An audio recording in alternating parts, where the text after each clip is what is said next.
So they hastily bring in some haphazardly thrown together shrimp tower, because that's probably not something they actually had on the menu.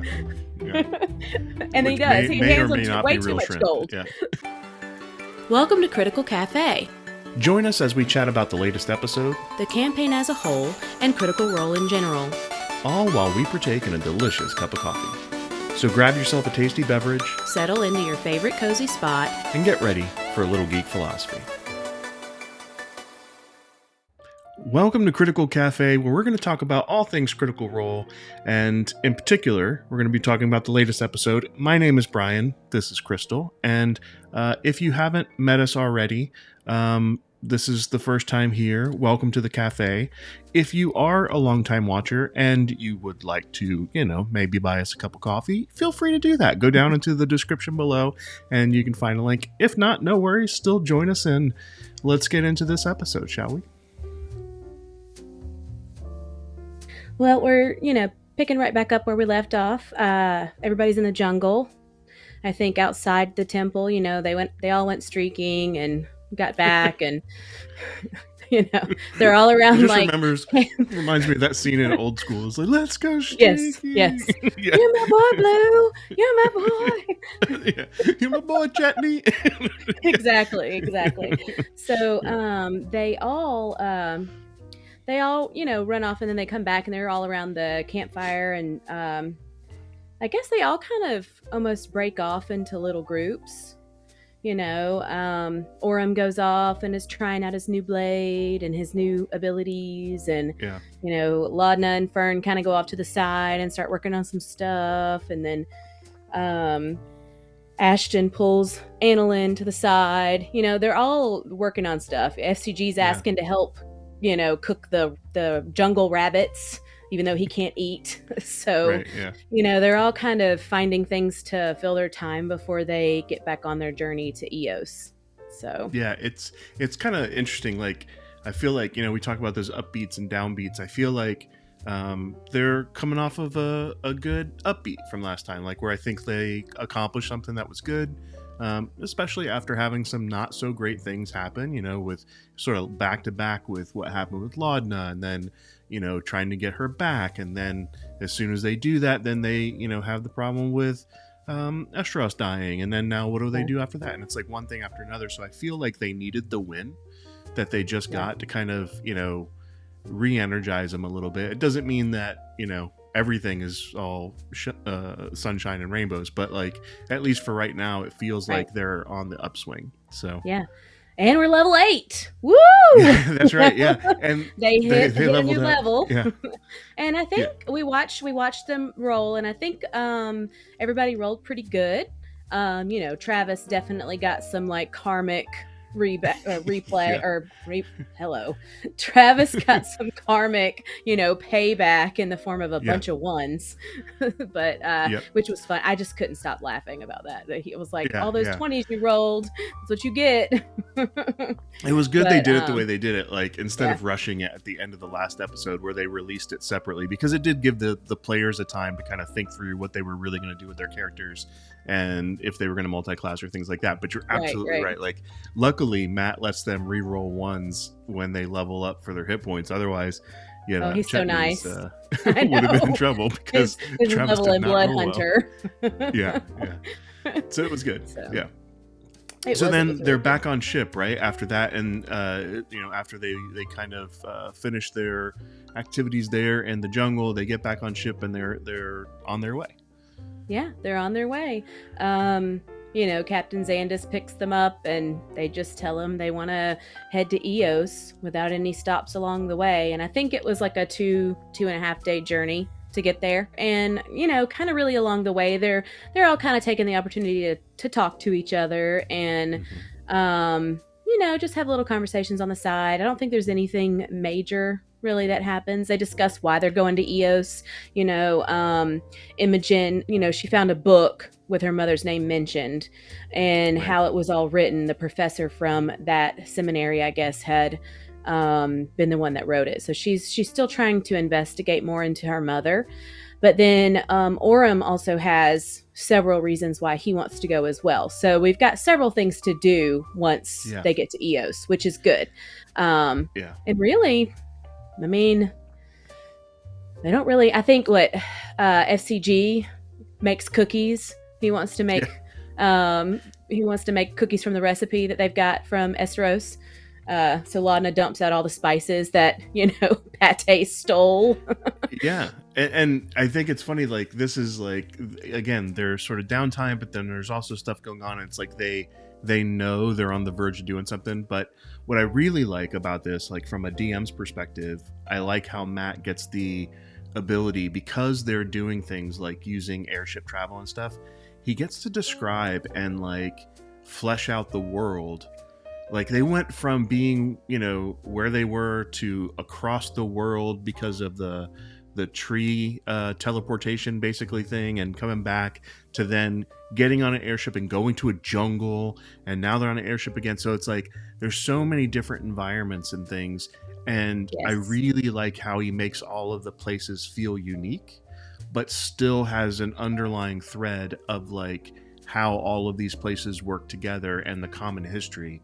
And you, as they get closer to Eos, right, where they're Yes. heading, Yes. Hmm. just the description of how things look getting to the area, and it's sort of this city that's, or town or city, depending on what you look at the size, built on this massive lake with the tiered structure, and they kind of explain that a little bit. It's just really Yeah. interesting, and I think it's good world building that like he has places that are very unique, so they feel like they're doing something new and special every time they go to a place, but it still has the common thread of the overall story and what's going on with the characters. It's he's Yeah. really really good at that.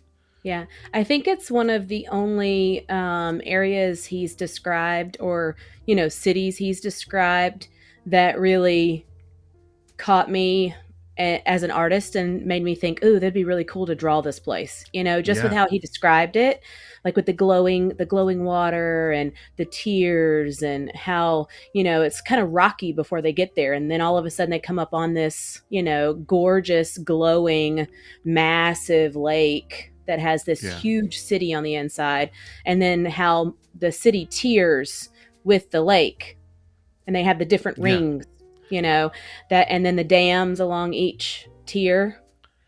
It yeah. just sounded really, really cool. It really does. Um, Yeah, so I was like, ooh, man, I could try to draw this, but then it it, probably wouldn't look anything like what he had in his but I imagination. think that's okay, right? Like that's the beauty. Yeah, Like I yeah, yeah, think this is the beauty of D&D, right? So, not to go off on a tangent, but it's like it's one of those things where the benefits of all of the technology that we have and being able to live stream and see things and seeing all the art that's produced, um, is it's awesome, right? It's great because it brings you in and being able to do that. But one of the things, like even back in the day, like old school people playing in the 70s and 80s D&D type stuff, it was in your mind and you had yeah, to go by description, and what you had in your mind differs from what's at across the table from what's in another person's mind, except for the common factors like left turn, right turn, big, small, like major points you can kind of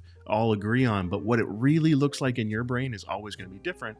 It's very similar to like when you read a novel, right? Like what you picture the main yeah, character to be. yeah, And that's why like casting for movies that were novels are always sort of, everybody's either hot or cold on whether it was the right choice, because they always have their version of what it looks like.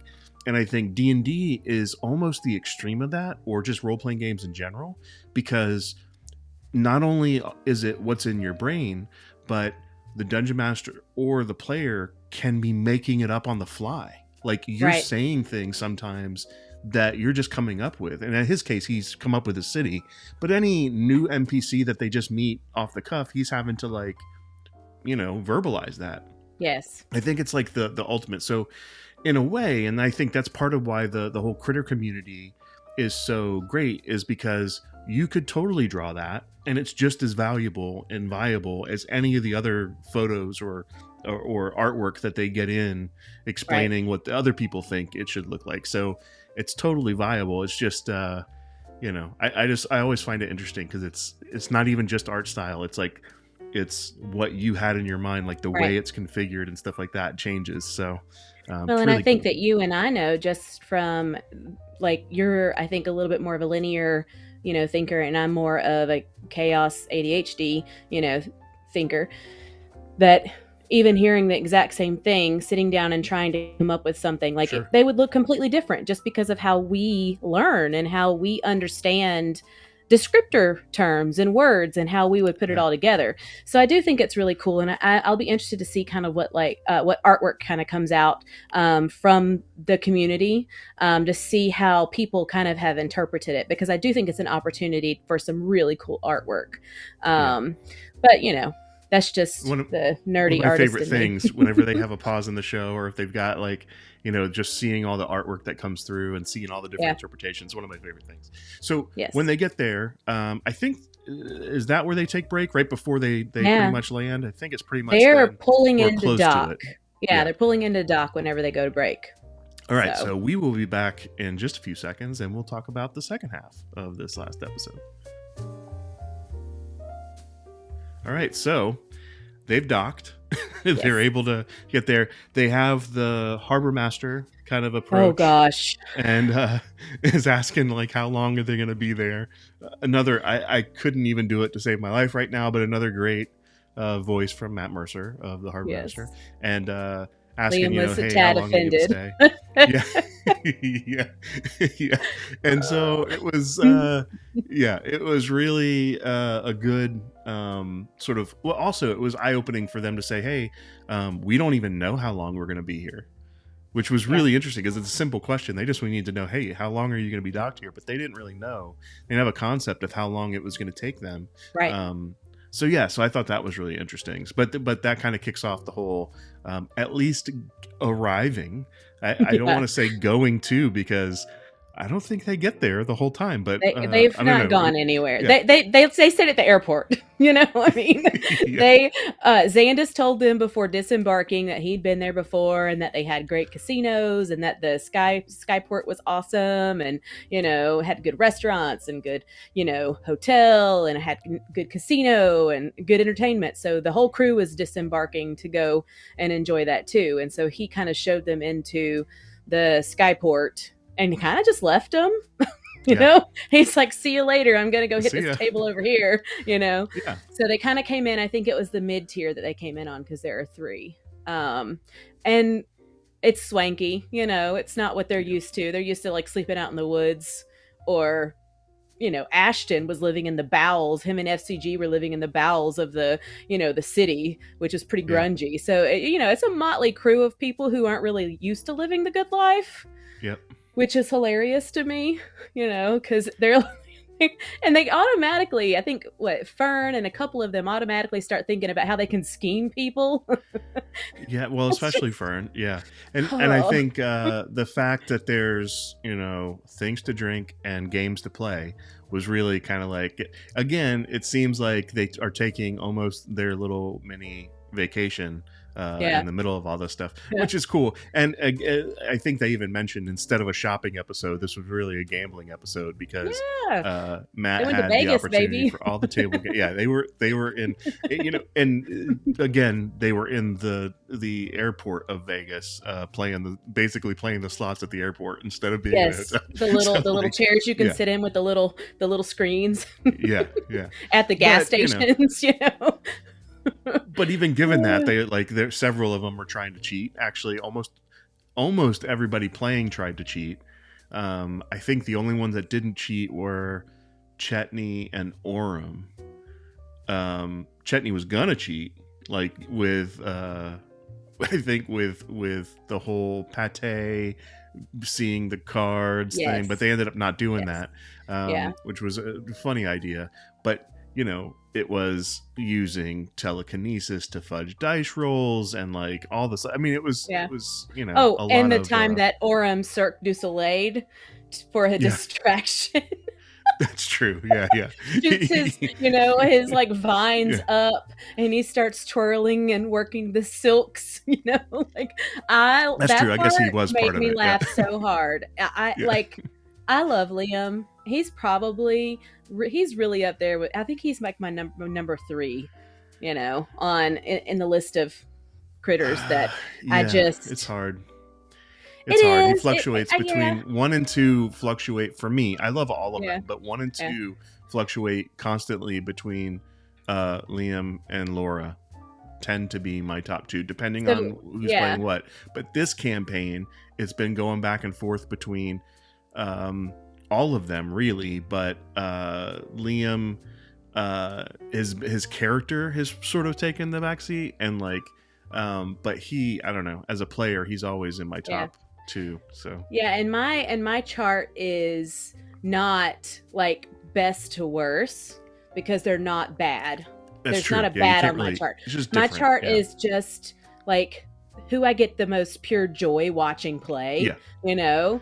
And so yeah, Travis and Laura are up there for me, and then yep. Liam is up there. And then, Sam is kind of around the bottom just because I watch him going, oh, what's he gonna do? Like, and Yeah, it's like I said, it's none of it is at all. I love all of them. It's just, he gives you the I, most anxiety. Yeah, yes, he yeah, does. yeah, He really yeah, does. yeah. And even though I know that like a lot of them like playing chaotic characters, Sam is chaotic. It's like he just gets this joy out of creating a character that just constantly messes stuff up. So, I feel like, yeah, I agree with that, but I also feel like um, Ashley has kind of taken that over a lot this campaign with how she plays Fern.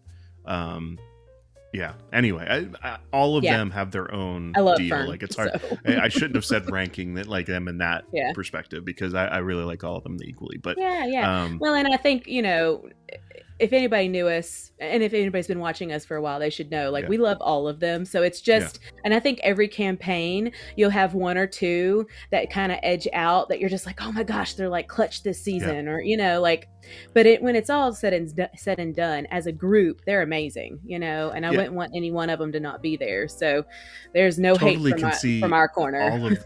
Totally could see all of them Yeah. in Vegas playing just like Oh they my did at the gosh. table. Like, like I could totally see I Laura feel not like, wanting yeah, to leave the blackjack table. Yeah. yeah. Yeah. But I feel like Orem didn't really end up playing much because No. he's not used to having much money, I don't think, or what money he has had. He's like, that's a lot, guys. That's a lot. That's 200 gold. What are you doing? I So think that may be true, but I also think it's more, for me at least, the way I read it is I read Orem as not wanting to be the risk taker for the sake of taking risk. Like, I think he only wants to take risk when it's worth something. And that yeah, kind of even comes down to like gambling, like why yeah, risk losing the yeah, money? I could be completely wrong on that, but that's just the feeling I get. Like his responsibility of making sure that everything's okay is more of a problem or more of a thing for him than the problem of like not having enough gold. Right. So, yeah. whereas like Ashley's character, where Fern is like the opposite, she would rather steal something or cheat something or play or whatever just to see what happens. So yeah, Yes. I it's mean, fun. she even talks to the guard guy and asks him where he gets his hat, which was really just a piece of his armor, and they're all like, Yeah. "Oh no, here we go." Where did you um get your hat? I know. Oh. I do think it's funny that Chetney starts going on and on about how, if you spend enough money, things get comped in his Yeah, it's old funny. wizened age, and Yeah, yeah. how like FCG and Fern go off to try to get their rooms, and Fern is trying to intimidate this lady. And FCG's Yeah. like, "You're amazing. You're wonderful. No, you're helping us the most." Hot and cold, those two. Hot and cold. He's just like, I will pay you whatever you want. Just tell them that we got it for Yeah, free. yeah. Yeah, Which I think is it's so funny. funny that they're trying to allow Chetney to believe that like everything's been comped, Yeah, which I think is kind of funny. It creates a lot of humor for the moment, It's like, nobody tell anybody. I'll pay yeah, however much. And the room only ends up being like 12 gold, and they tip her like 6 gold, something like that. And she's like, yeah. I will say whatever you want me to say. No, It's like, she that's goes, half the price of the room. Of course she but will. like when they go up to the no, when and also when they finally get to the room, Yeah. And Ashton like mentions about the shrimp, and then the shrimp. I think he gives like what, 50 gold or something to the person with the shrimp. He's like, what, It 50 was gold something for the shrimp? crazy. This is the Well, word. and he couldn't eat the shrimp He couldn't anyways. eat shrimp. Yeah, it was funny. It was Chetney that was saying he wanted a shrimp tower. And so then, FCG sends off a message. And so they hastily bring in some haphazardly thrown together shrimp tower, because that's probably not something they actually had on the menu. Yeah, yeah. And he Which does. He may or hands them may not way be too real much shrimp. gold. Yeah, it may or may Like not be way shrimp. too much Yeah. gold. I think the Yeah. consensus when it was all said and done is that it wasn't. Yeah. Yeah. It was like So, crawfish or something. Yeah. yeah. So yeah. So okay. So then they get to the room, and they're having a good time. They're drinking and stuff. And then Imogen goes over into the restroom. She's like, Chetney draws a bath or tells her to take a bath. Is sort of doing Yeah. something nice. When she gets in there, she closes the door or the curtain or whatever, and casts invisibility, sneaks out, and then because Orem is as perceptive as he is, he notices something by Passive the door. perception is like a 28 or 29. You're It's never getting crazy. anything over Yeah. on this guy. Like, Crazy. Yeah. it is. Which for all of them to have it, it's, I mean, think about how it would be if Fern had that high of a passive perception instead of Orem. It would be a different scenario happening. So anyway, so she leaps out the window, casts flight, and then starts flying around, flies up to this sort of the uppermost reach where she's sort of out of range, so she can kind of quiet her mind, and that's where she has the sending to her mom. So how did you think all of that went, as far as like that whole message back and forth? First, I think that she thought her mom might be there. I really think that was a discussion going in, that maybe her mom would be in Eos, maybe she'd meet her, Interesting. even though she knew the whole time that her mom had kept saying, you need to stay away, run, we don't need to be together, it's not safe for you. So I think whenever she sent her the message and her mom answered, I mean, Imogen, that like one of the first things she said is, I'm in Eos, and so her mom sent back, well, if you're there, stay there, which alludes to she's not there. She's not there. And yeah. It's safe there, right? So if you're there, stay there.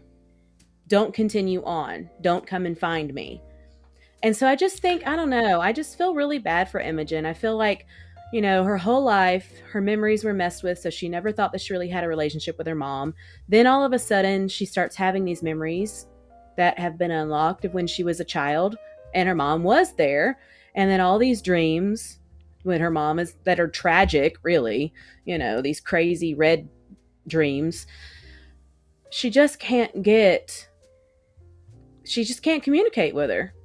She can't. If her mom would just take 2 seconds to explain what has happened and what has gone on, I think that it would ease her mind a little bit. But instead, her mom just keeps making it more mysterious, making it more dangerous, making it more, whatever. She's not a child anymore. So but maybe in her mind, she left a child behind, so she can't come to grasp with the fact that, Imogen is an adult now, and she's still trying to protect her. But I'm still kind of torn on where I even think her mom is at, Yeah. Or if her mom is her mom. That's what I keep getting. Of course, the messages are going through because she's contacting the person that she thinks is her mom. And maybe it really is. But something about it is just like, maybe this is not who she thinks she is. And there's something else happening.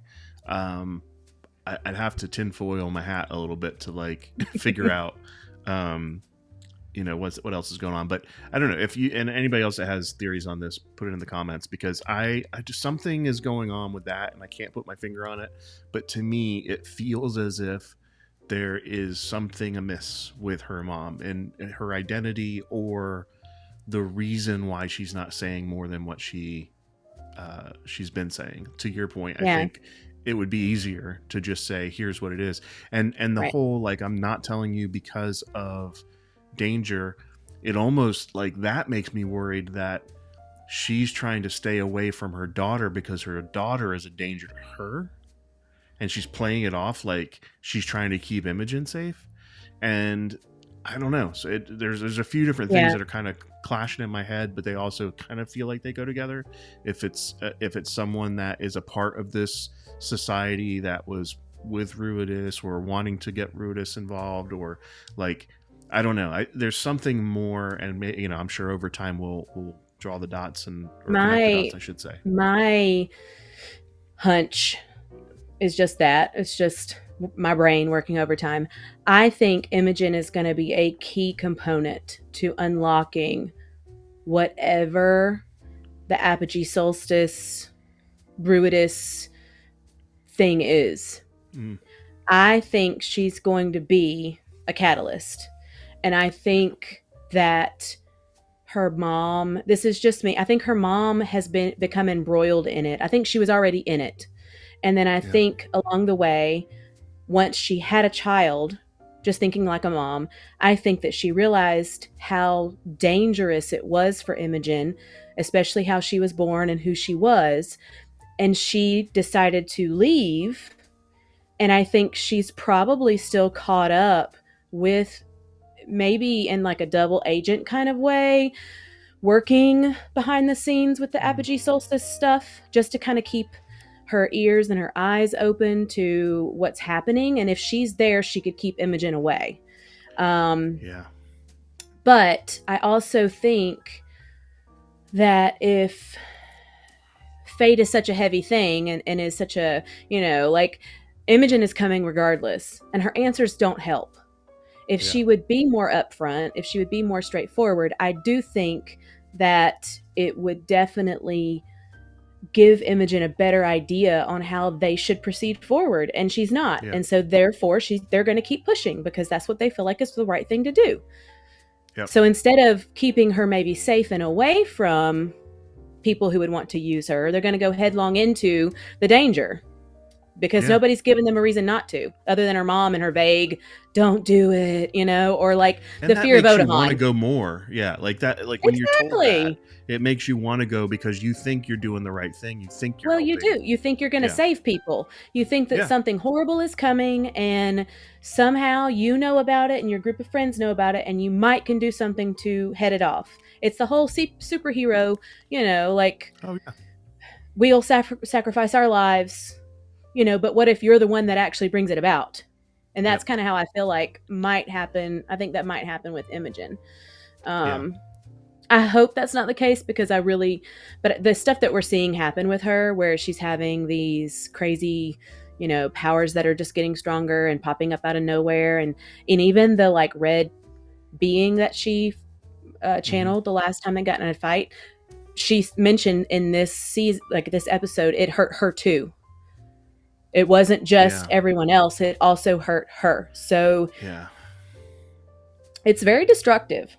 It And I is. can only think that it's heading towards, a big showdown. It's and on top of the fact that she's always picking up what people are thinking and all that stuff's in her brain, it's a hard thing. Okay, so she finishes up that communication. She ends up flying back, and then they kind of wrap up the night for the most part. Then and then they set out the next morning. Well, they met that guy. Remember, they met that guy down in the casino the night Oh, that's before? right. Yeah, I can't remember what his name is, but, he's kind of a shyster.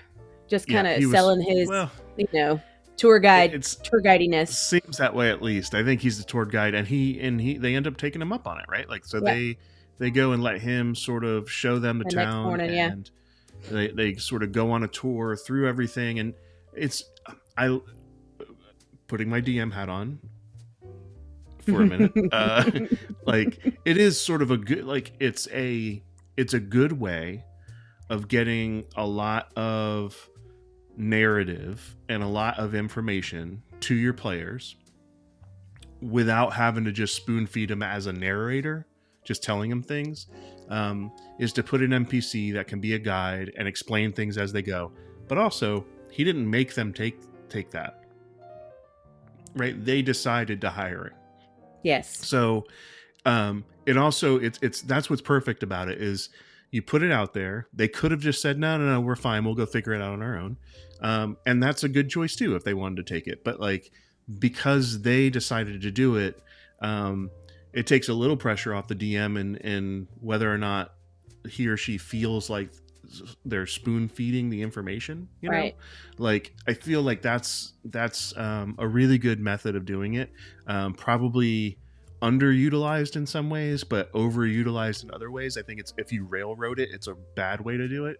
In Right. this case it was them picking up on a good idea, and I think that worked for them. So because even if he ends up being a shyster that's like, I'm gonna, you know, take them for their money or whatever it might be, like at least they get some information and it's fun and it's a good Right. thing in Right. the story. And Well, if he's and on the up and up, yeah. then that's fine too, Yeah. you know. And, they got so much information from him. Yeah, And then I think even it was Ashton or somebody that was like, well, we're going to tip him enough that whatever he thinks he's going to fleece from us, he'll right. understand that if he sticks around long enough, he'll have better in the end, like let's Yeah, pay him extra so that he'll be on our side versus somebody else's. He can't be bought type thing. yeah, Um, like if anybody tries to pay you more, we will meet yeah, meet right. it, which I think is a Yeah, good. I think if it, I mean, it's his business. It's what he does for a living. He tries to garner these people at this airport or a but it's skyport also, to, it's also common. Like I've had yes, that happen on vacation before. Like I've been in places and people have offered, or the taxi driver has offered, hey, I'll be back here if you want me to show you around the rest of this town. And sometimes it works out great, other times not so much. But like, yeah. you know, like it gives you that feel for you're in a new place, and it's that kind of Well, like, those are connections that you can make back to the real world that players kind of understand, you know, like that.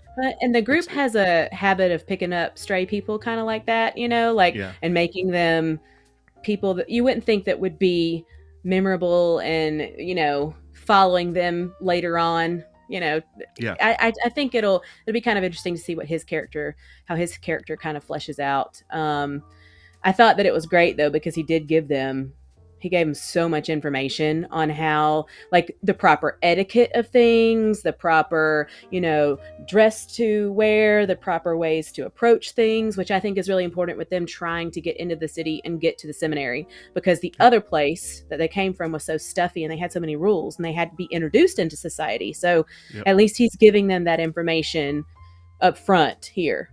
So yeah. So is this, so pretty much after he gets them around, it's pretty close to them in the episode, but they they had sort of a cliffhanger at the yeah. end of this thing, right? They didn't So have any. They didn't have any battle the whole episode, so Matt yeah, had to leave us on a little cliffy. yeah, it sounds like they might to start when it was sort of, they Yeah, heard wings flapping and they saw, like, I think it was like talons or a beak or something above, and they look up and something's coming down, and it was like end of episode, right? Like yes, kind of a vague, like, I wonder what it is type of thing. So yeah, it was a fun episode. I especially liked the fact that Matt had casino games. I have yes, tried it was that so with much my fun. players. And it worked out okay. You guys, if you want to check it out, there's a video of our Relics of the Ancients campaign. Actually, I'll just link to the episode that we did the casino games in the video description, so you can see how we did some stuff. But yeah, I think it's a lot of fun, and it also like lends itself to playing games when you already have dice at the table. It's just fun. Yeah, Little mini games inside the game is always a fun way to yeah. change I things mean, up. Chetney had his streak going, so Yeah, he was. it's pretty It was a great. lot of Yeah, fun. Yeah. And honestly, like, I'm a self-professed hater of like a shopping episode. yeah, I think that they're great in short bursts. I yeah, don't like when it spans the whole episode. But with like, it's not the fact that they don't have, battle. I'm okay with that. Like, I loved this episode. This episode was yeah, great. It was so yeah, much fun. The games they got to play, and then they kind of, re-solidified. They got to spend some time together. They got to re-solidify their bonds as a group. They just did this huge thing with Chetney to help him regain more of his wolf control over his wolf form. Laudna just came back from the dead. So this is mhm, really the first time they're getting to actually just be friends again, yeah. and have that camaraderie and spend time together. So I think it was very important to re-solidify the social part of the group too. I think so too. It's just, it's a fun way to do it, and also like kind of solidifies what they're fighting for. Like what they want to keep. and they're given opportunity for character development and growth and an arc and things like that. So I think it was really Yeah. fun. I It was a did good episode. yeah, I did think the part where Ashton asked to speak to Pate was hilarious. Yeah, He's like, yeah. if you're in there, Delilah, I will kill you. And You know Pate's what's like, funny? what? Like, I was reading the room a little bit on that when he said that. Like, I saw Marisha's face and Laura's face go, "Whoa, wait a minute!" Like, I don't think anybody had ever considered that that was a possibility. And by the book and by the rules of find familiar and all that stuff, it's really not. But it's D&D, so of course it's a Right. possibility. And what a cool way for her to like keep an eye on the group if that's like if Yes. she was also like, and even if it's not Delilah in there, what if Delilah is also seeing through Pate's eyes Yeah. She's piggybacking. in different ways and kind of seeing things from the outside? Anyways, it's a cool It concept. So is. it was, But and I it just was thought really it like was so funny. great that he did it. Yeah, yeah. It was a really fun Ashton actually caring for people and sticking up for somebody moment. So Yes. but Yes. anyway, yeah, it In his was rough, overall, tough way. yeah, exactly. Yeah. All right, well, overall great episode, and It was looking fun. forward to this week. I think this is the last one of the year coming up this Thursday, so then there's the break for the holidays. So yeah, we will see you next week with this Maybe they'll next be dressed episode. So up. Maybe they'll be dressed up for the holiday next week. That'd be kind of fun. could be, we'll see. Yeah. Okay. All right, thanks everybody, take care. Thank you.